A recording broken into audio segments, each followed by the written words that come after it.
اے ایمان والو، اللہ کو بکثرت یاد کیا کرو اور صبح و شام اس کی تسبیح بیان کیا کرو۔ اللہ سبحانہ وتعالیٰ اس آیت میں اہل ایمان کو حکم دے رہے ہیں کہ وہ اس کی حمد، تسبیح، تکبیر اور لا الہ الا اللہ کے ساتھ کثرت سے اس کا ذکر کیا کریں، یعنی اس کو بہت زیادہ یاد کیا کریں۔ ابن عباس رضی اللہ عنہ کہتے ہیں کہ اللہ نے ہر فرض کی کوئی نہ کوئی حد مقرر فرمائی ہے، یعنی صبح کے 2 فرض ہیں، شام میں 3 فرض ہیں، تو ہر فرض کی ایک حد ہے۔ رمضان کے روزے فرض ہیں تو 1 مہینے کے فرض ہیں۔ پھر عذر کی حالت میں وہ بھی معاف ہے، یعنی اگر انسان کو کوئی حقیقی عذر پیش ہو تو اس سے بھی اللہ تعالیٰ درگزر کرتے ہیں، لیکن نہ اس کے ذکر کی کوئی حد ہے اور نہ وہ کسی عذر سے معاف ہوتا ہے، یعنی اگر غفلت برتو۔ ہاں عقل یا ہوش نہ رہے تو اور بات ہے۔ اللہ تعالیٰ فرماتے ہیں سورۃ النساء میں فَاذْكُرُوا اللَّهَ قِيَامًا وَقُعُودًا وَعَلَىٰ جُنُوبِكُمْ، اللہ کا ذکر کرو کھڑے، بیٹھے، لیٹے، یعنی ہر حال میں اللہ کو یاد کرتے رہو۔ یعنی ہم نے یہ خود ساختہ پابندیاں لگائی ہوئی ہیں کہ اس کیفیت میں ذکر نہیں کرنا، یا لیٹ کے نہیں کرنا، ضرور بیٹھو یا قبلے کی طرف رخ کر کے بیٹھو یا باوضو ہو کے بیٹھو پھر ہی ذکر کر سکتے ہو۔ نہیں، ایسا کچھ نہیں، ہر حال میں اللہ کا ذکر کر سکتے ہو۔ نبی صلی اللہ علیہ وسلم کے بارے میں آتا ہے کان یذکر اللہ فی کل احیانہ، کہ آپ اپنے ہر طرح کے حالات میں، ہر طرح کے اوقات میں اللہ کا ذکر کیا کرتے تھے۔ اور یہاں پر کیا فرمایا وَسَبِّحُوهُ بُكْرَةً وَأَصِيلًا، صبح اور شام یعنی دن کے پہلے پہر اور دن کے پچھلے پہر اللہ کی تسبیح کرو، کیونکہ جب انسان ایسا کرتا ہے تو اللہ تعالیٰ کی رحمتیں آتی ہیں۔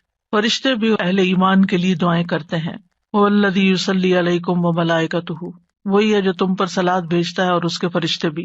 تو یہاں اہل ایمان کو خطاب ہے، یا ایھا الذین آمنوا، اے لوگو جو ایمان لائے ہو۔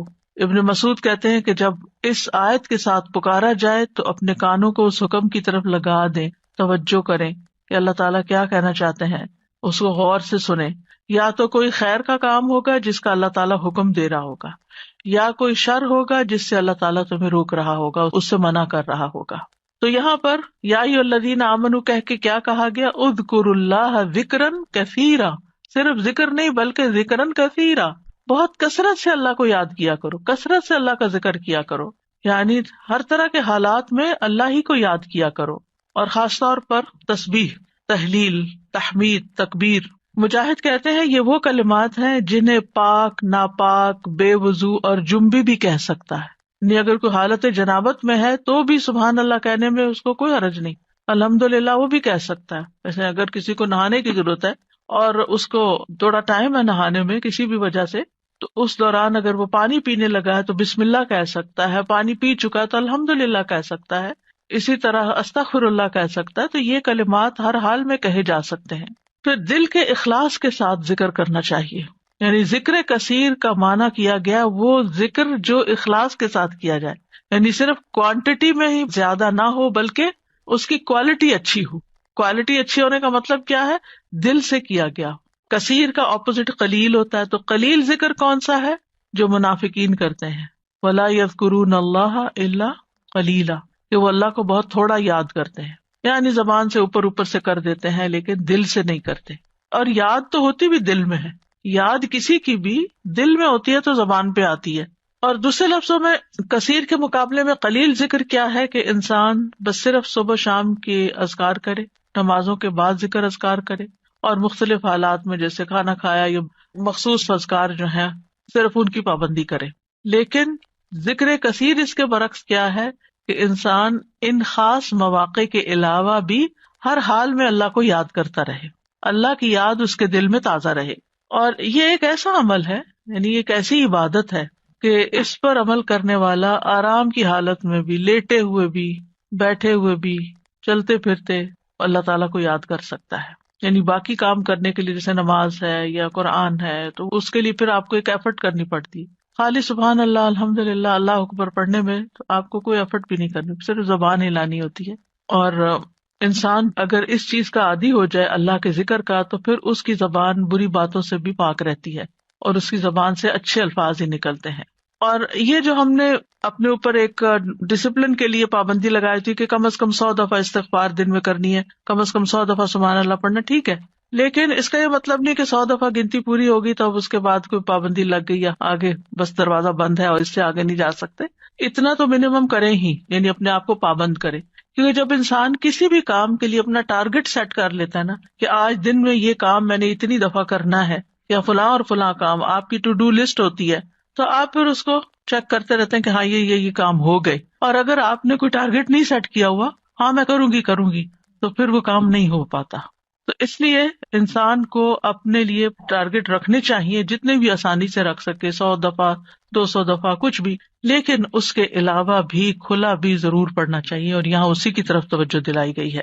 امام ابو عمر ابن الصلاح سے پوچھا گیا کہ ذکر کی وہ کتنی مقدار ہے جس کو کرنے کے بعد انسان ان لوگوں میں شامل ہو جائے جو کثرت سے اللہ کا ذکر کرنے والے ہیں.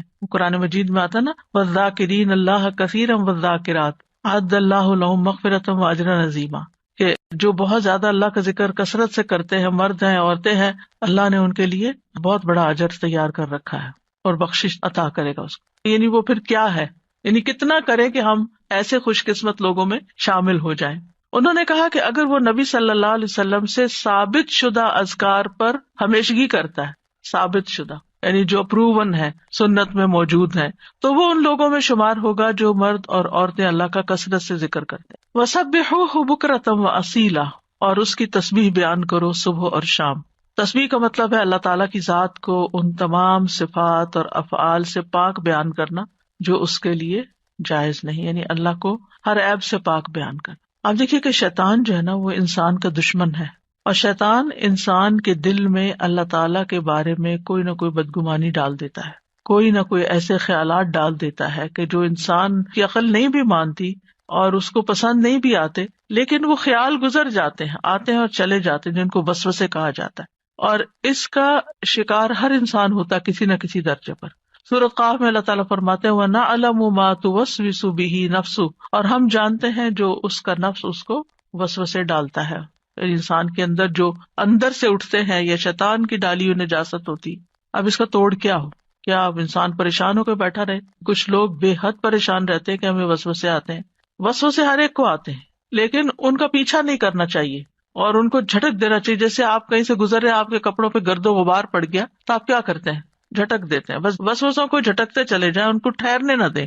دوسرا یہ ہے کہ اللہ سبحانہ تعالیٰ کی تسبیح بیان کریں کہ اللہ تعالیٰ یہ جو برے خیالات آتے ہیں آپ ان سب سے پاک ہیں. تو تسبیح اس کا علاج ہے، تسبیح اس کا اینٹیڈوٹ ہے. اور پھر خاص طور پر بکرتم و اصیلا، پہلے پہر اور پچھلے پہر، دن کے ابتدائی حصے میں اور دن کے پچھلے حصے میں.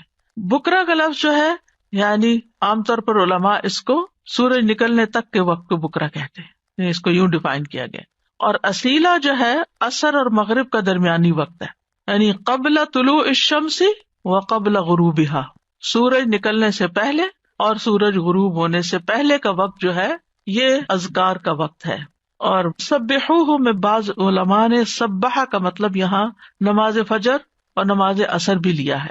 تو ذکر کے بعد تسبیح کو خاص طور پر الگ سے بیان کیا گیا. دیکھیں آیت کے پہلے حصے میں کیا ہے، اذکروا اللہ ذکرا کثیرا، کثرت سے ذکر کرو، تسبیح اس کے اندر شامل ہے، لیکن پھر اس کو الگ سے بیان کیا گیا وسبحوہ یعنی تسبیح کرو، اس لیے کہ باقی اذکار پر اس کی فضیلت ہے، یعنی تسبیح کی خاص فضیلت ہے. یعنی کچھ ذکر ہوتے ہیں نا کہ جس میں انسان اللہ تعالیٰ کو یاد کرتا ہے، اللہ تعالیٰ کی بڑائی بیان کرتا ہے، اللہ تعالیٰ کی تعریف بیان کرتا ہے، وہ بھی بہت اچھی بات ہے. اور کچھ ذکر ایسے ہیں کہ جن میں انسان اللہ تعالیٰ کو ہر عیب سے پاک قرار دیتا ہے.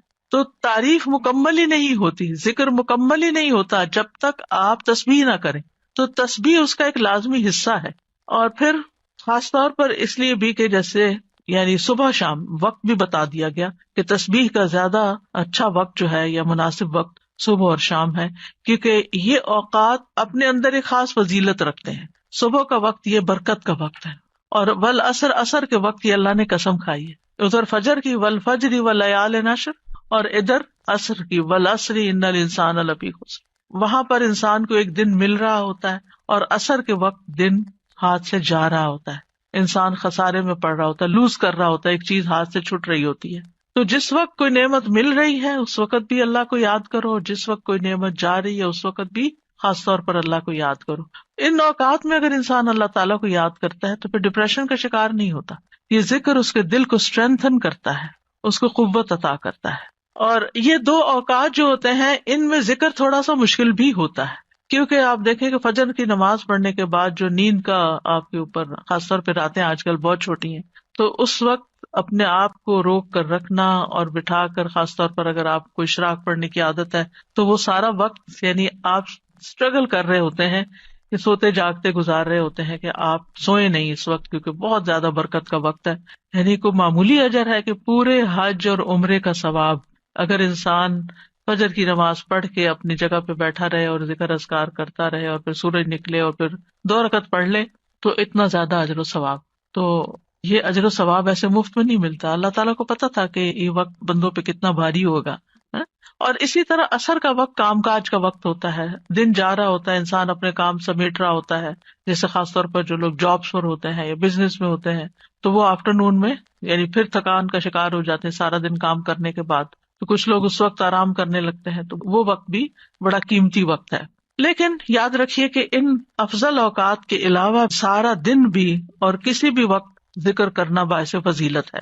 اور اللہ تعالیٰ نے تو ہمیں پیدا ہی اپنی عبادت کے لیے کیا ہے، تو عبادت کی کچھ خاص شکلیں ہیں اور کچھ خاص طریقے ہیں اور کچھ عمومی چیزیں ہیں جو انسان کا ہر وقت عبادت میں شامل کر سکتی ہیں. وَمَا خَلَقْتُ الْجِنَّ وَالْإِنسَ إِلَّا لِيَعْبُدُونَ. امام نووی کہتے ہیں کہ اس آیت سے پتہ چلا کہ بندے کی افضل حالت وہ ہے جب وہ اپنے رب کا ذکر کر رہا ہوتا ہے اور وہ ان اذکار میں مصروف ہوتا ہے جو رسول اللہ صلی اللہ علیہ وسلم سے وارد ہوئے، یعنی جو آپ نے بتائے ہیں یا آپ نے کیے ہیں. اور اس طرح انسان اپنی زندگی کا مقصد پورا کر رہا ہوتا ہے. اس کے علاوہ ہم دیکھتے ہیں کہ تمام مخلوقات اللہ کا ذکر کرتی ہیں. تسبح لہ السماوات السبع، 7 آسمان اللہ کی تسبیح بیان کرتے ہیں. کبھی ہمیں خیال نہیں آیا آسمان کی طرف دیکھتے ہوئے کہ یہ تسبیح کر رہا ہے، اور یہ نہیں 7 کے 7 کر رہے ہیں. والارض، یہ زمین جس پہ ہم چلتے ہیں، جس پہ ہم چیزیں اگاتے ہیں اور جس پہ گھر بناتے ہیں، یہ زمین بھی اللہ کی تسبیح بیان کرتی ہے. ومن فیہن، اور جو مخلوق ان کے اندر ہے، آسمان و زمین کے بیچ میں یا زمین کے اندر، چھوٹے چھوٹے کیڑے مکوڑے، ہر چیز، بڑے بڑے آبجیکٹس سبھی تسبیح کرتے، چرند پرند حیوان انسان. پھر فرمایا وَإِن مِّن شَيْءٍ إِلَّا يُسَبِّحُ بِحَمْدِهِ، اور کوئی چیز نہیں مگر وہ اس کی حمد کے ساتھ اس کی تسبیح کرتی ہے. وَلَٰكِن لَّا تَفْقَهُونَ تَسْبِيحَهُمْ، لیکن تم ان کی تسبیح کو سمجھتے نہیں ہو، یعنی ان کی اپنی زبانیں، ان کی اپنی بولیاں ہیں. إِنَّهُ كَانَ حَلِيمًا غَفُورًا، بے شک وہ ہمیشہ سے بے حد بردبار نہایت بخشنے والا ہے. داؤد علیہ السلام کے بارے میں ہم جانتے ہیں کہ ان کے ساتھ پرندے اور پہاڑ تسبیح کیا کرتے تھے. وَسَخَّرْنَا مَعَ دَاوُودَ الْجِبَالَ يُسَبِّحْنَ وَالطَّيْرَ، ہم نے داؤد کے ساتھ پہاڑوں کو مسخر کیا جو تسبیح کرتے تھے. فرشتے تسبیح کرتے ہیں. وَالْمَلَائِكَةُ يُسَبِّحُونَ بِحَمْدِ رَبِّهِمْ وَيَسْتَغْفِرُونَ لِمَنْ فِي الْأَرْضِ، فرشتے اپنے رب کی حمد کے ساتھ تسبیح کرتے ہیں اور زمین والوں کے لیے بخشش کی دعائیں کرتے ہیں. حاملین عرش جو ہیں وہ خاص طور پر اللہ کا ذکر کرتے ہیں. ان سب میں آپ دیکھیے، چاہے زمین آسمان کی ہر چیز ہو، چاہے فرشتے ہوں، چاہے پیغمبر ہوں، سب کے ساتھ تسبیح کا لفظ آ رہا ہے کہ تسبیح کرتے ہیں. یعنی خالی ذکر نہیں آیا بلکہ تسبیح آیا ہے. تو اس سے بھی تسبیح کی فضیلت پتہ چلتی ہے. سبحان اللہ و بحمدہ سبحان اللہ العظیم، تسبیح بیان کرنا یعنی اللہ تعالیٰ کو ہر عیب سے پاک قرار دینا کہ اس میں کوئی نقص نہیں، کوئی کمی نہیں، وہ پرفیکٹ ہے، کوئی عیب نہیں، اس کا کوئی فیصلہ غلط نہیں، اس کا کوئی حکم، اس کا دین، ہر چیز صحیح ہے، جو بھی اس نے بنائی ہے پرفیکٹ بنائی ہے. تو الذین یحملون العرش ومن حولہ یسبحون بحمد ربہم، جو فرشتے عرش اٹھائے ہوئے ہیں اور جو اس کے ارد گرد ہیں، سب اپنے پروردگار کی حمد کے ساتھ اس کی تسبیح کر رہے ہیں، یعنی سارے کے سارے تسبیح کرتے ہیں. اور جہاں تک ذکر کا تعلق ہے تو قرآن مجید میں ذکر کا لفظ بھی آتا ہے، یعنی عمومی ذکر تسبیح کے علاوہ جو بھی ذکر ہو، اللہ اکبر ہو، الحمدللہ ہو، لا الہ الا اللہ ہو، یا اور جو اذکار ہمیں بتائے گئے صبح شام کے. تو دیکھیے کہ مومنوں کی جو مختلف صفات بیان ہوئی ہیں ان میں صرف ذکر کے ساتھ کثرت کا لفظ آیا ہے. سورۃ الاحزاب کی آیت نمبر 35 ہے نا، ان المسلمین والمسلمات والمؤمنین والمؤمنات والقانتین والقانتات والصادقین والصادقات والصابرین والصابرات والخاشعین والخاشعات والمتصدقین والمتصدقات والصائمین والصائمات والحافظین فروجہم والحافظات والذاکرین اللہ کثیرا والذاکرات، یعنی ساری صفات اپنی جگہ ہیں کہ وہ مسلمان ہیں، مومن ہیں، فرما بردار ہیں، سچے ہیں، صبر والے ہیں، عاجزی کرنے والے ہیں، صدقہ کرنے والے ہیں، روزہ دار ہیں، اپنی شرمگاہوں کی حفاظت کرتے ہیں اور اللہ کا کثرت سے ذکر کرتے ہیں۔ تو اس سے بھی اندازہ لگائیں کہ ذکر کی کتنی اہمیت ہے کہ ذکر میں کثرت چاہیے۔ باقی چیزیں تو اپنے اپنے وقت پر ہوں گی، لیکن اللہ کے پسندیدہ وہ ہیں جو ذکر میں کثرت کرتے ہیں۔ جیسا کہ سورۃ آل عمران میں آتا ہے الذین یذکرون اللہ قیاما وقعودا وعلی جنوبہم، جو اللہ کو یاد کرتے رہتے ہیں کھڑے بھی، یعنی کچھ کام ہم کھڑے ہو کے کرتے ہیں، کھڑے ہو کے تھک جاتے ہیں تو وقعودا بیٹھ جاتے ہیں اور پھر لیٹ جاتے ہیں، تو چاہے کھڑے ہوں، چاہے بیٹھے ہوں، چاہے لیٹے ہوں، وہ ذکر نہیں چھوڑتے، ہر حال میں ذکر کرتے رہتے ہیں۔ یہ ان کی صفت ہے، یعنی ذکر کے لیے صرف کوئی وقت یا جگہ مخصوص نہیں ہے بلکہ ہر حال میں۔ اور پھر جو اس کا اجر ہے، نبی صلی اللہ علیہ وسلم نے فرمایا کیا میں تمہیں تمہارا بہترین عمل نہ بتاؤں جو تمہارے مالک کے نزدیک اچھا اور پاکیزہ عمل ہے اور تمہارے درجات میں سب سے زیادہ بلند ہے؟ سونا چاندی کے خرچ کرنے سے بہتر ہے، اللہ کی راہ میں جہاد کرتے ہوئے تمہارے کفار کی گردنیں مارنے اور ان کے تمہاری گردنیں مارنے سے بھی افضل ہے؟ صحابہ نے عرض کیا کیوں نہیں؟ آپ نے فرمایا اللہ تعالیٰ کا ذکر۔ یعنی بعض اوقات انسان سوچتا ہے نا کہ میں تو کچھ کر نہیں پا رہا، لوگ تو بڑے بڑے نیکی کے کام کر جاتے ہیں، اتنے مالدار ہیں، وہ اتنا صدقہ خیرات کرتے ہیں۔ خاص طور پر انسان جب ایسی چیریٹیز کے بارے میں سنتا ہے جو لوگ بہت آگے بہت بڑے بڑے کام کرتے ہیں تو انسان سوچتا ہے کہ میرے پاس تو کچھ ہے ہی نہیں کرنے کے لیے، میں تو ان کے برابر کبھی آ ہی نہیں سکتا۔ کچھ لوگ ہر سال حج عمرے پہ چلے جاتے ہیں، انسان سوچتا ہے میں تو یہ بھی نہیں کر سکتا۔ اسی طرح کچھ لوگ اور بڑے بڑے کام کر رہے ہوتے ہیں، خدمت خلق کے بڑے کام کر رہے ہوتے ہیں۔ آپ کبھی کبھی پڑھتے ہیں نا کہ مخصوص شخصیات کے بارے میں، اس نے اتنے ہزار لوگوں کو مسلمان کیا، انسان سر پکڑ کے بیٹھ جاتا ہے کہ ہم نے تو ایک کو بھی نہیں شاید کیا۔ تو اسی طرح فلاں شخص نے اتنے 100 مسجدیں افریقہ میں بنوا دی، کہتے ہم نے کیا کیا؟ تو اپنا بہت ہی چھوٹا لگتا ہے بھی چھوٹا، ایسا کچھ نہیں، لیکن اس وقت کیا چیز انسان کو حوصلہ دلاتی ہے کہ پھر اگر ہمارے یہ وسائل نہیں ہے یا ہم یہ نہیں کر سکے، خواہ ہماری طلب تھی کہ ہم یہ کر سکیں، کچھ کام ہوتے ہیں جو انسان کے ڈریمز ہوتے ہیں، کاش میں زندگی میں یہ کر لوں، لیکن پھر بھی نہیں، حالات اجازت دیتے، وسائل نہیں ہوتے، لیکن ذکر کر کے آپ ان ساری چیزوں سے آگے نکل سکتے ہیں۔ کیونکہ جو لوگ بڑے بڑے کام کرتے ہیں ان کے ساتھ بڑے خطرات بھی ہوتے ہیں کہ کبھی کسی وقت دل میں ریاکاری آ جائے، کسی وقت دل میں تکبر آ جائے، لوگ تعریف کر کر کے دماغ خراب کر دیں، تو جو چپکے سے بیٹھ کے کہیں نہ کہیں اپنے کام کاج میں لگا ہوا ذکر کر رہا ہے، اس کا تو کسی کو پتہ ہی نہیں کہ وہ کیا کر رہا ہے، وہ کتنے خزانے جمع کر رہا ہے۔ تو اس لیے جو چیز ہمارے ہاتھ میں ہے ہم اس کو تو گریب کریں، اس اپرچونٹی کو تو نہ جانے دیں، اس وقت کو تو نہ ضائع کریں، اس میں تو ہمارا کچھ بھی خرچ نہیں ہوتا۔ اور نبی صلی اللہ علیہ وسلم نے یہ بھی فرمایا، صحیح مسلم میں ہے، سبق المفردون قالوا وما المفردون یا رسول اللہ قال الذاکرون اللہ کثیرا والذاکرات۔ اچھا یہاں نوٹ کریں کہ ذکر کرنے والوں میں عورتوں کے نام بھی ساتھ ساتھ ہیں، کہ یہ صرف مردوں کے لیے نہیں ہے، عورتیں بھی اس میں شامل ہیں۔ نبی صلی اللہ علیہ وسلم نے فرمایا مفردون سبقت لے گئے، آگے چلے گئے، سابقون بن گئے۔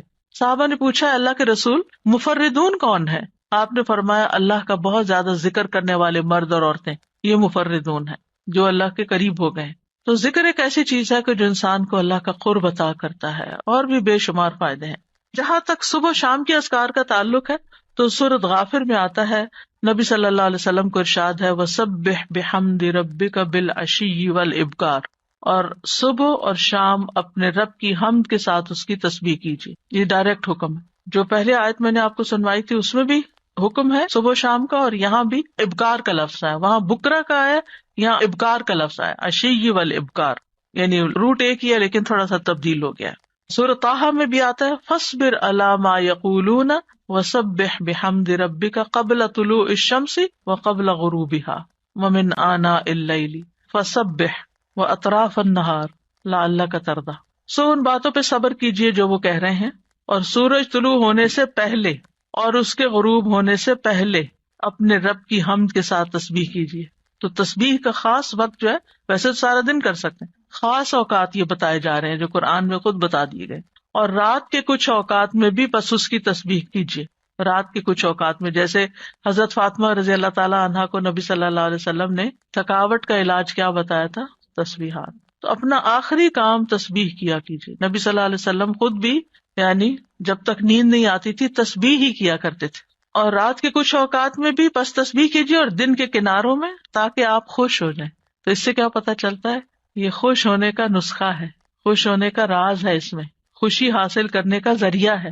یعنی اگر آپ چاہتے ہیں کہ آپ کا دل مطمئن ہو، خوش ہو، تو آپ کو ان اوقات میں لازماً تسبیح کرنی چاہیے.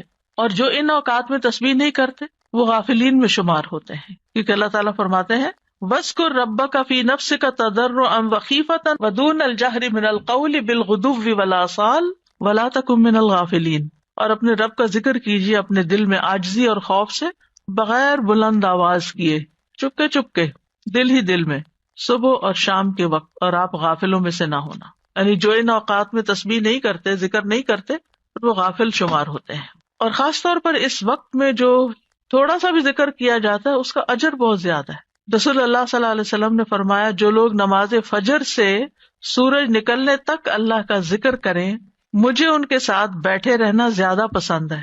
کیونکہ نبی صلی اللہ علیہ وسلم کو حکم دیا گیا تھا نا، وَاصْبِرْ نَفْسَكَ مَعَ الَّذِينَ يَدْعُونَ رَبَّهُمْ بِالْغَدَاةِ وَالْعَشِيِّ يُرِيدُونَ وَجْهَهُ. آپ ان لوگوں کے ساتھ رہیے، ان کے ساتھ بیٹھیے جو اپنے رب کو صبح شام پکارتے ہیں، اور ان سے اپنی نگاہیں نہ پھیریے. تو آپ نے فرمایا مجھے ان کے ساتھ بیٹھے رہنا زیادہ پسند ہے بنسبت اس کے کہ میں اولاد اسماعیل سے 4 غلام آزاد کروں. ایک وہ نیکی ہے، اور ایک ایسے لوگوں کی کمپنی میں بیٹھنا جو اس وقت اللہ کا ذکر کرتے ہیں، اور میں ایسے لوگوں کے ساتھ بیٹھا رہوں جو نماز عصر سے سورج غروب ہونے تک اللہ کا ذکر کرے. یہ زیادہ پسندیدہ ہے اس سے کہ 4 غلام آزاد کروں. تو نماز عصر کے بعد کا وقت بھی صرف جمعے کا دن نہیں، کیونکہ ہم عام طور پر جمعے کے دن پھر بھی تھوڑا سا بہتر کر لیتے ہیں، لیکن عام دنوں میں ہم اس وقت کو دھیان نہیں کرتے. ٹھیک ہے، اگر اس وقت میں آپ کے کچھ مخصوص کام ہے گھر کے، یا واک کا وقت ہے، یا کوئی بھی، تو اس وقت کی برکت کی وجہ سے کہ یہ ذکر کا خاص وقت ہے. اور آپ نے یہ بھی دیکھا ہوگا کہ پرندے بھی صبح کے وقت سورج نکلنے تک چہچہا رہے ہوتے ہیں، اور پھر اس کے بعد جب چڑیا اپنے گھونسلوں کو جاتی ہیں اور جو ہی سورج غروب ہو جاتا ہے تو خاموشی سے سونے لگتی ہیں. تو یہ اوقات بھی یعنی ایک نیچرل تسبیح کے اوقات ہیں. اور ابھی آگے بھی وہ ذکر آئے گا، تسبیح آئے گی جو آپ نے حضرت جویریہ رضی اللہ تعالیٰ عنہا کو سکھائی تھی، وہ بھی انہی اوقات میں پڑھنے کی تسبیح ہے. اور صبح کے وقت ذکر کرنے سے شیطان کی گرہیں کھل جاتی ہیں انسان سے. جب انسان صبح کے وقت اٹھتا ہے اور پھر وضو کرتا ہے، نماز پڑھ لیتا ہے، ذکر کر لیتا ہے، تو حشاش بشاش خوش مزاج ہوتا ہے، ورنہ سستی ہوتی ہے اس کو. پھر اسی طرح یہ ہے، رسول اللہ صلی اللہ علیہ وسلم نے فرمایا بنی آدم کے ہر انسان کو 360 جوڑوں پر پیدا کیا گیا ہے، اس کے جسم میں 360 جوڑ لگے ہوئے ہیں. بس جو شخص اللہ اکبر، الحمدللہ، لا الہ الا اللہ، سبحان اللہ، استغفر اللہ کہے، لوگوں کے راستے سے پتھر یا کانٹا یا ہڈی ہٹا دے، یا نیکی کا حکم دے یا برائی سے روکے، تو یہ اس کے 360 جوڑوں کے شمار کے برابر ہے. اور وہ اس دن جب شام کرے گا تو اپنے نفس کو جہنم کی آگ سے دور کر لے گا. یعنی جو اپنے جوڑوں کا صدقہ روزانہ نکال لیتا ہے، اور یہاں مالی صدقے کے بارے میں بات نہیں ہو رہی، یہاں اذکار کی بات ہو رہی ہے خاص طور پر، یا کچھ کام ہے جس سے دوسروں کی تکلیف ہٹانا مقصود ہے، تو انسان اپنے آپ کو جہنم کی آگ سے آزاد کر لیتا ہے. ابن عثیمین کہتے ہیں کہ صبح و شام کی اذکار اپنے پڑھنے والوں کے لیے اس قدر وسیع، عظیم فوائد اور برکات پر مشتمل ہے کہ ان کا احاطہ نہیں کیا جا سکتا، ان کو بیان نہیں کیا جا سکتا. ان میں سے کچھ فائدے جیسے دل اور روح کی غذا ہیں. ان اوقات کے اذکار انسان کے دل کو سکینت ایک نصیب ہوتی ہے، ٹھہر جاتا ہے دل، ایک راحت محسوس ہوتی ہے، ایک مسرت محسوس ہوتی ہے. پھر اسی طرح دنیا اور آخرت میں امن اور سلامتی کا ذریعہ ہے. دنیا اور آخرت میں سلامتی کا ذریعہ ہے، کیونکہ پروٹیکشن کی دعائیں ہیں، اس میں حفاظت کی دعائیں ہیں. پھر خیر و برکات کے دروازے کھولنے کا سبب ہے. پھر چوتھی چیز ہے اجر و ثواب کے حصول کا ذریعہ ہے، یعنی بہت زیادہ اجر و ثواب ہے ان اوقات میں اذکار کا. پھر پانچویں چیز ہے شر کے واقع ہونے سے پہلے، یعنی کسی تکلیف کے آنے سے پہلے اور واقع ہونے کے بعد اسے ہٹانے کا ذریعہ ہے.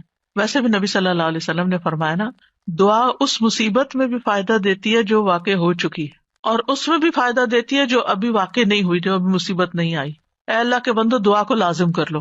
تو یہ صبح شام کی دعائیں ہی ہیں ایک طرح سے ان میں زیادہ تر.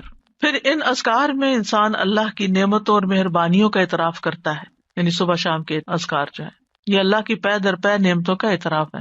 جیسے سید الاستغفار میں کہتا ہے نا، ابو لک بنعمتک علیہ، اللہ جو تیری نعمتیں مجھ پر ہیں میں ان کا اقرار کرتا ہوں، اکنالج کرتا ہوں. اللہ تعالیٰ کی مہربانیوں اور اس کے احسان پر اس کا شکر ادا کرنا ہے. پھر ساتویں چیز یہ ہے کہ رب کے سامنے فقر اور عاجزی کا اظہار ہے کہ میں تو اس سے بے نیاز نہیں ہوں، تیری ہی پروٹیکشن چاہتا ہوں، تیری طرف رجوع کرتا ہوں. پھر 8ویں چیز یہ کہ یہ بندے کی اصلاح کے اسباب میں سے ہے، اور خاص طور پر دل کی اصلاح. اور دل کی اصلاح ہو نہیں سکتی جب تک دل میں اللہ کی محبت یا اللہ کے لیے محبت اور اللہ کی تعظیم اور اللہ کی بڑائی اور اللہ تعالیٰ کے پاورفل ہونے اور اس کے سارے جو اسماء و صفات ہیں ان پر یقین نہ ہو. اس وقت تک اللہ کی بڑائی دل میں نہیں آتی. ابن باز کہتے ہیں کہ جو شخص صبح شام کے اذکار پر حفاظت کرے، سچائی، ایمان اور اللہ پر بھروسہ اور اعتماد کرتے ہوئے یہ اذکار کرے، اور یہ دعائیں جن معنی پر دلالت کرتی ہوں ان کے لیے انسان کا سینہ کھلا ہوا ہو، تو یہ اسے جادو اور دیگر مصیبتوں کے واقع ہونے سے پہلے ان کے شر سے بچانے کا سب سے بڑا سبب ہے، اور تکلیف واقع ہو جائے تو ان کو ہٹانے کا بھی سب سے بڑا سبب ہے. ان کو چھوڑنا نہیں چاہیے، لیکن بعض اوقات کوئی تقدیر نافذ ہونی ہوتی ہے تو انسان بھول ہی جاتا ہے یا سویا ہی رہ جاتا ہے یا کوئی بھی وجہ بن جاتی ہے اور انسان غافل ہو جاتا ہے اور اتنے میں وہ واقع ہو جاتی. ابن قیم کہتے ہیں کہ دعائیں اور تعوذات ہتھیار کی طرح ہیں. ہتھیار ہے، ہتھیار مارنے والے کی قابلیت اور صلاحیت کے مطابق اثر کرتا ہے، صرف تیز دھار کے ساتھ نہیں. یعنی آپ کے پاس کیسی بھی سوڈ ہو، آپ کے پاس کیسی بھی گن ہو، لیکن اگر آپ کو چلانی نہیں آتی تو فائدہ نہیں ہے. جب ہتھیار کامل ہو اور اس میں عیب نہ ہو اور وہ بازو طاقتور ہو جو ہتھیار چلاتا ہے اور رکاوٹ نہ پائی جاتی ہو، تو اس ہتھیار کے ساتھ دشمن کے لیے تاثیر واقع ہوگی اور وہ دشمن کو بھگا دے گا، زخمی کر دے گا. اگر ان چیزوں میں سے کسی میں کوئی کمی ہو جائے تو تاثیر بھی کم ہو جائے گی. کون کون سی چیزیں؟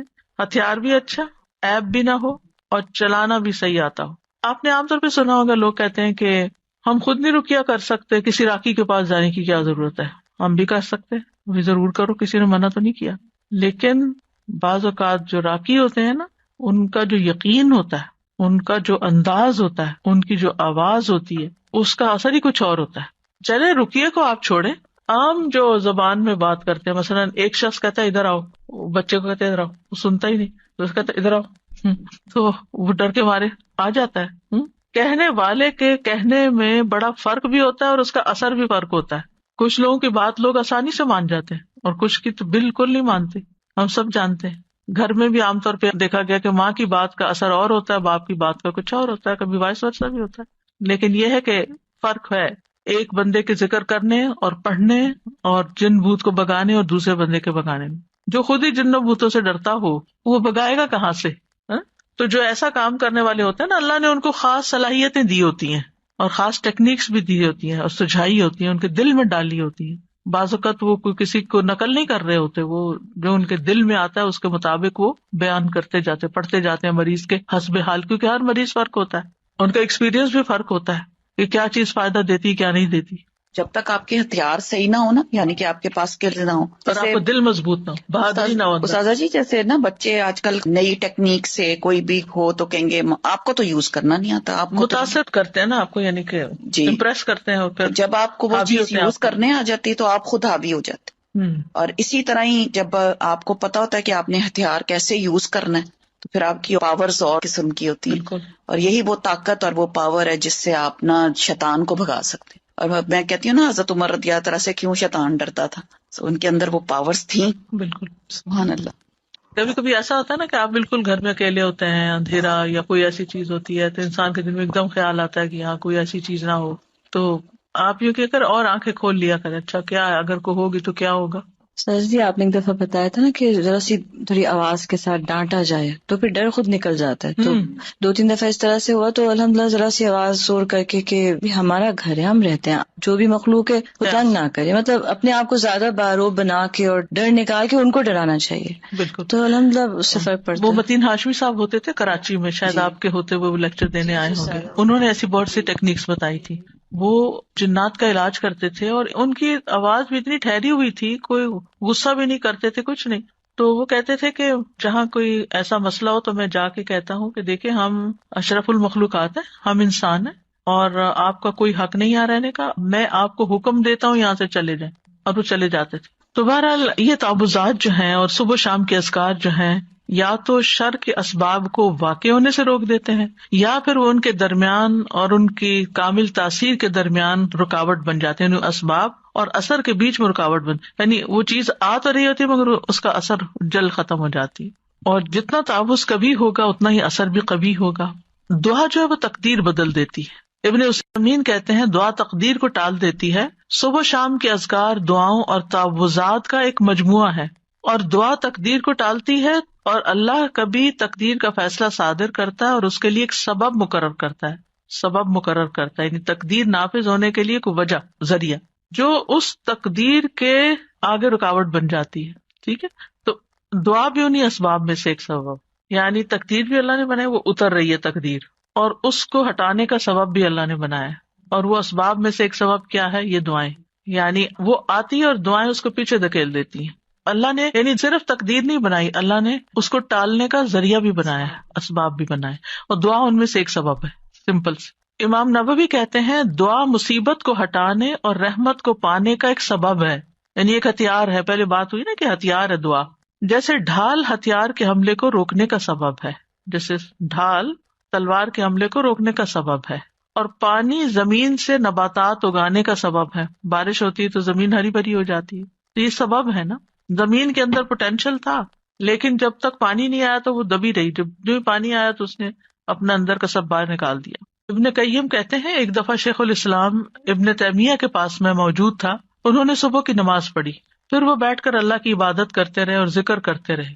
تقریباً آدھا دن گزر گیا، میری طرف دیکھا اور کہا یہ میرا ناشتہ ہے، اگر میں یہ غذا نہ کھاؤں تو میری قوت ساکت ہو جائے، کچھ کر نہ سکوں. آپ کو پتا 35 جلدوں میں انہوں نے لکھا ہے فتاوا، ان کے فتاوا کو اکٹھا کیا گیا، پوری شیلف بھر جاتی ہے، بلکہ اس سے بھی بچ جاتی ہے، کتابیں دوسری شیلف میں رکھنی پڑتی. تو ہم سوچئے کہ اتنے بڑے بڑے کام لوگ کس طرح کر جاتے تھے اللہ کی مدد کے ساتھ، اور اللہ کی مدد اللہ کے ذکر کے ساتھ آتی ہے. اور خاص طور پر فجر کے بعد سونے کو جو ناپسند کرنا، کیونکہ وہ برکت کا وقت ہوتا تھا. ابن قیم کہتے ہیں سلف صالحین کے نزدیک یہ بات ناپسندیدہ اور مکروہ تھی کہ صبح کی نماز سے لے کر سورج کے طلوع ہونے تک انسان سوئے، یہ غنیمت کا وقت ہے. سورج نکل آئے پھر اپنا کام کاج کر کے اگر آپ دوبارہ ریسٹ کرنا چاہیں، کیونکہ راتیں چھوٹی ہیں، تو پھر اور بات ہے. یہ وقت رزق کے نازل ہونے کا اور رزق بانٹنے کا وقت ہے، اس میں برکت نازل ہوتی ہے. اب اس کے بعد ہے صبح شام کے اذکار کے آداب جو ہے وہ کیا ہے. سب سے پہلی بات یہ کہ زبان اور حضور قلب کے ساتھ، دل اور زبان کی حاضری کے ساتھ ذکر کیا جائے. جب یہ دونوں چیزیں متحد ہو جاتی ہیں اور اذکار کرنے والا سچائی، یقین اور اللہ کے ساتھ اچھا گمان کرتے ہوئے ان کے معنی میں غور و فکر کرتے ہوئے پڑھتا ہے، تو یہ پڑھنے والے کو فائدہ دیتی ہیں، اس پڑھنے والے کی حفاظت ہوتی ہے، اس سے مصیبتیں دور ہوتی ہیں. ابن قیم کہتے ہیں تمام اذکار سے افضل اور زیادہ مفید وہ ذکر ہے جس میں زبان اور دل ساتھ ہوں، جو بول رہے ہیں وہ آپ کا دل سمجھ بھی رہا ہے اور اس کے موافق ہوں، اور وہ نبوی اذکار سے ہوں، یعنی سنت سے ثابت ہوں، اور ذکر کرنے والا معنی اور مقصد سمجھتا ہو. پھر اسی طرح ان اذکار کا وقت جو ہے طلوع فجر سے پہلے شروع ہو جاتا ہے اور طلوع شمس سے پہلے تک رہتا ہے، یعنی جو ہی اذان ہوتی ہے نا فجر کی، اس وقت سے شروع ہو جاتا ہے سورج نکلنے تک. اور شام کے اذکار کا وقت عصر کے بعد سے لے کر رات کے اول حصے تک ہوتا ہے، مغرب کے وقت تک. اگر کسی سے یہ اوقات رہ جائیں، ان سے محروم ہو جائے، بھول گیا یا کوئی رکاوٹ بن گئی، تو کوئی حرج نہیں. صبح کے اذکار چاش کا وقت ختم ہونے تک پڑھ لے اور شام کے اذکار رات کے 1/3 حصے تک پڑھ لے، لیکن یہ رخصت ہے، اصل وقت ان کا سورج نکلنے سے پہلے اور غروب ہونے سے پہلے کا. یہ ابن باز کہتے ہیں سنت یہ ہے کہ صبح اور شام کے اذکار اور دعاؤں کو ان کے وقت میں ادا کرنے کی حفاظت کی جائے. جب ان کا وقت ختم ہو جاتا ہے تو وہ ثواب بھی ان کے وقت کے ساتھ ختم ہو جاتا ہے جو اس وقت سے متعلق تھا. اب صبح شام کے اذکار میں سب سے پہلا ذکر آیت الکرسی کا ہے. آیت الکرسی کیا ہے؟ اللہ لا الہ الا هو الحی القیوم آخر تک. صبح شام آیت الکرسی پڑھنے سے حفاظت ملتی ہے، یعنی حدیث سے بھی ثابت ہے، خاص طور پر جنات کے اثر سے بچاؤ ہوتا ہے. آیت الکرسی میں آپ دیکھیں اللہ سبحانہ تعالیٰ کا تعارف ہے، اس کے اسماء و صفات ہیں. قرآن کریم کی کوئی اور آیت ایسی نہیں جس میں اللہ تعالیٰ کے اتنے نام اور صفات بیان ہوئی ہوں. اس میں اللہ کا ذاتی نام اللہ بھی آیا اور تقریباً 27 صفات اور افعال وغیرہ آئے ہیں. سب سے پہلے اللہ تعالیٰ کی الوہیت کا ذکر ہے، اللہ لا الہ الا ہو، کہ وہ الوہیت میں اکیلا ہے. پھر الحی القیوم، اور یہ دونوں نام ان کو اسماء اعظم بھی کہا گیا ہے. حی زندہ ہے، نہیں اس کو کبھی موت نہیں آئی، کمال صفات میں سے.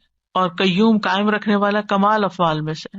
بعض لوگ یہ سوال کرتے ہیں نا کہ اللہ تعالیٰ کو کس نے پیدا کیا ہے، تو اللہ سبحانہ تعالیٰ کی کوئی بگننگ نہیں ہے جیسے ہماری بگننگ ہے اور ہمارے اینڈ ہے، نہیں، اللہ کی ایسے نہیں.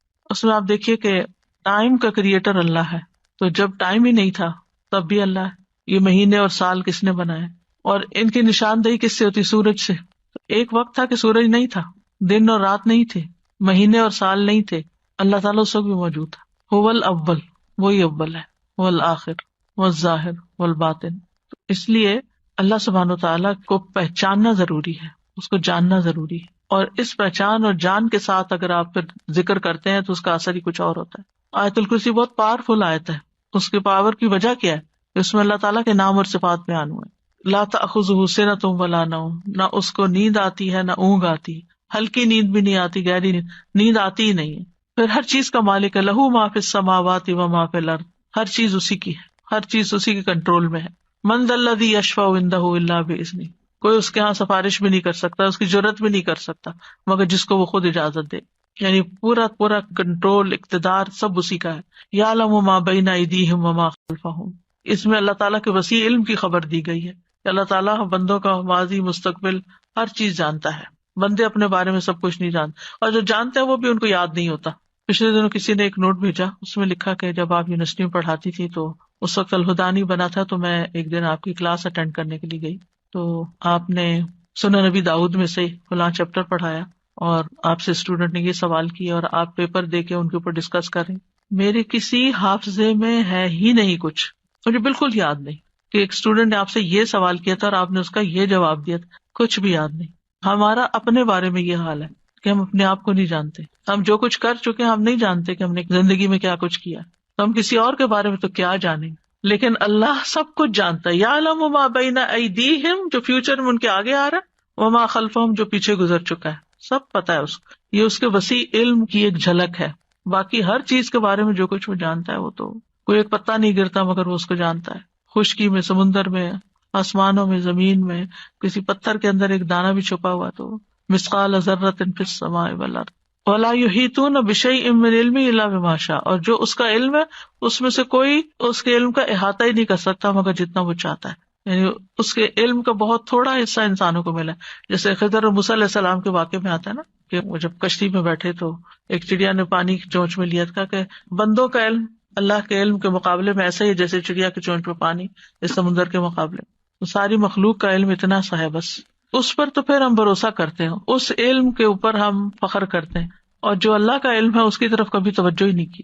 وسع کرسیہ السماوات والارض، اللہ کی عظمت کے ساتھ ساتھ اس کی مخلوقات کی عظمت کو بیان کیا گیا. یہاں کرسی جو اللہ کی مخلوقات میں سے ایک مخلوق ہے، وہ آسمان و زمین پہ چھائی ہوئی ہے، ہر چیز کو انکمپس کیے ہوئے. پھر جو اس کا بنانے والا ہے اس کی عظمت کیا ہوگی. اور کرسی جو ہے وہ رب تعالیٰ کے دونوں قدموں کی جگہ ہے. جی مجھے خیال آ رہا تھا کہ اللہ سبحانہ تعالیٰ کے بارے میں، اللہ سبحانہ تعالیٰ کے بھیجے ہوئے علم سے استفادہ کرنا یہ کتنی زیادہ ایک آنرڈ چیز ہے. تو ہم خود بھی اس آنر کو آنر نہیں کرتے، کیونکہ آپ دیکھیں کہ کوئی سمر سے یا کوئی پچھلے سال سے آپ کسی سے ملتے ہیں، لوگ کہتے ہیں اچھا ہم یہ فلاں یونیورسٹی کا یا آن لائن کورس کیا، یا ہم نے یہ کیا، یا ہم یہ کیا. آپ کیا کر رہے ہیں؟ نہیں، ہم تو بس لسنر بن کے یہاں کلاس اٹینڈ کر رہے ہوتے ہیں. We don't even honour this knowledge that has come from اللہ سبحانہ تعالیٰ کمپیئر ٹو کہ ایک چھوٹا سا کوئی سرٹیفکیٹ کورس، کوئی ٹیک کا کوئی کچھ کر دیا. ٹھیک ہے وہ بھی علم نافع ہوگا، لیکن اس کا فائدہ سامنے نظر آ رہا ہے نا، اس کا فائدہ جمع ہو رہا ہے، ابھی نظر نہیں آ رہا. جی تو بس یہ ہماری ویکنس ہوتی ہے کہ جو چیز ہمیں نظر آتی ہے ہم اس کو زیادہ ویلیو کرتے ہیں بنسبت اس کے کہ جو نظر نہیں آتی. سارا جی پڑھنے اور نہ پڑھنے میں بھی بہت فرق نظر آتا ہے کہ جس دن نہیں پڑھتے، جس دن نہیں اٹینڈ کرتے، آن لائن ہوتے ہیں اور آن کیمپس ہوتے ہیں، اس کا بھی بہت فرق نظر آتا ہے. آپ کو روشنی ایسی ملتی ہے، اور جس دن آپ نہیں پڑھتے اس دن آپ کو اندھیرا سا، سستی سی. And there are so many things I can tell. جیسے سورج نکلنے والا دن اور بادلوں والا دن ہوتا ہے نا، بالکل ایسا ہوتے تو دونوں دن ہیں.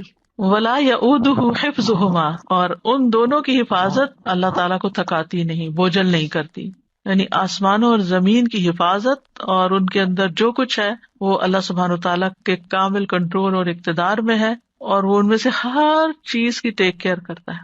دیکھیں ہم اپنی کیپیسٹی میں سب بات سمجھنے کے لیے ایک چھوٹا سا بھی کام ہمارے ذمہ ہوتا ہے نا، گھر کا ایک چھوٹا سا کام، تو وہ بھی کر کے تھک جاتے ہیں.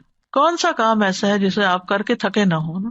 کلیننگ ہے یا کوکنگ ہے، کچھ بھی ہے، کوئی بھی زندگی میں کام ہوتے ہیں. بچوں کی ٹیک کیئر کرنا ہے، پڑھنا ہے، ہر کام کر کے ہمیں ریسٹ چاہیے ہوتا ہے، ہمیں تھکاوٹ ہو جاتی. یہاں اللہ تعالیٰ فرماتا ہے ولا یؤودہ حفظہما، آسمان ہو، زمینیں ہو، جو بھی ہو، ان کی حفاظت، ان کے اندر کیا سسٹم چل رہے ہیں، کیا کرنا ہے، کیسے کرنا ہے، یہ چیزیں اس کو تھکاتی ہی نہیں، بوجھل بھی نہیں کرتی.